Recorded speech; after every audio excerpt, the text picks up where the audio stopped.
let's be honest. How often do you feel lonely? Does it bother you?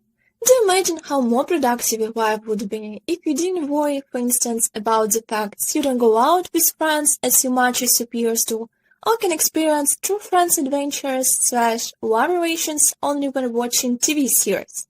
Oh, that's so true. The real thing is we are such losers. No, actually not. Seriously. That's totally normal. No one can put pressure on you because of it. Neither your classmates nor your parents and society in general. So you should not blame yourself too. Let's not develop a depression here. Let's look at statistic figures. More Americans are living alone than ever before, while 1/3 of people aged 45 to 63 are single. And some experts are saying that loneliness could be America's next big public health crisis. Where studies show that all this loneliness can be seriously detrimental to our health, causing heart problems, depression, or worse, it's also been proven that strong relationship with friends and family can help relieve stress, improve our immune systems, and give meaning to our lives. Wow, that's very cute, cool, fantastic, etc. But don't forget that your life always has meaning. You still have yourself, the person you should take care of and love. The fact that you might not have many friends or supportive family doesn't change it. You're still number one. The fact that might surprise you is that loneliness once could have been the most important feeling for people. Scientists say that it lies deep in our nature. For many thousands of years, people were forced to work shoulder to shoulder to achieve some results. So it was vital, extremely vital, to be part of some group, tribe. Imagine the chances of hermit of staying alive in those times. Today, we are not so dependent on other people. If only our amiga brain knew it, because it still insists in us the instinct of self-survival. So that sometimes leads to good job, brain. To make things worse, it's also possible to feel alone in a group. And if you do, odds are that the feeling can spread among those close to you. In fact, the conducted research shows that when a person reports feeling lonely, her close family and friends are 52% more likely to say they're lonely too. And others can catch loneliness up to 3 degrees of separation. That is, your friend's friend's friend. The next fact is feeling lonely is a sign that you're hungry for more connection. We have factored this topic in our ancient peoples theory. I think the quote of Chester Nelson would be perfect to resemble the meaning. Loneliness isn't a feeling to be ashamed of, but simply a way for our body to tell you that you need more connection, just like hunger means you need food. You can experience loneliness even when you have a large social circle. When women were asked to rate how close they felt to their friends on a scale of 1 to 10, with 10 representing the ideal level of intimacy, more than 50% ranked their friendship under a 5.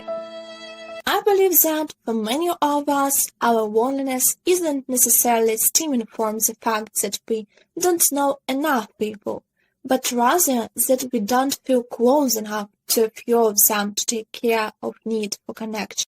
Responding to this type of loneliness means that we need to prioritize a few select people, even if it means saying no to other fun outings. The only way to get closer to a few is to make more regular time with the same people repeatedly, so that the time together can eventually go from updating to really revealing and sharing. Also, it's not common to feel more alone as you get older. There are certain life stages, going to college, parenting a young child, or being in the work world, when it's naturally easier to make friends because you're exposed to many like-minded people in similar situations. However, you may find it's harder to make or maintain friendship during, say, retirement because of changing circumstances. If you're interested in how lonely I was when I entered the university, I've been to the bottom. Coronavirus times, I dreamt about this moment, but studying online, no communication with old friends as well as no new friends. That leads to a complete absence of social life. Having been at my shoes, how eventually did it turn out? That takes our to a conclusion that sometimes it takes a specific type of friend to ease loneliness. You may feel surprised that you are feeling lonely if you have a lot of friends, but that could be because you need something specific in common with someone else who is experiencing the same life stage as you are or who is going through something similar. Think someone else who has cancer, another new mom, someone else who is retiring and wants to travel, someone else going through a midlife divorce. Remember that different friends meet different needs, so seek out new friends who are in the same boat as you, so to speak.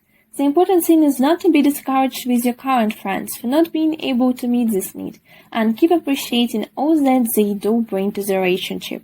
It's also important to not expect these new specific friends to be our best friends. Let them serve the purpose we need, without being discouraged if they aren't everything our best friends are, or even if our other circumstances or worldviews are different. Making friend time a priority guards against isolation. Friends help keep you moving and your mind active.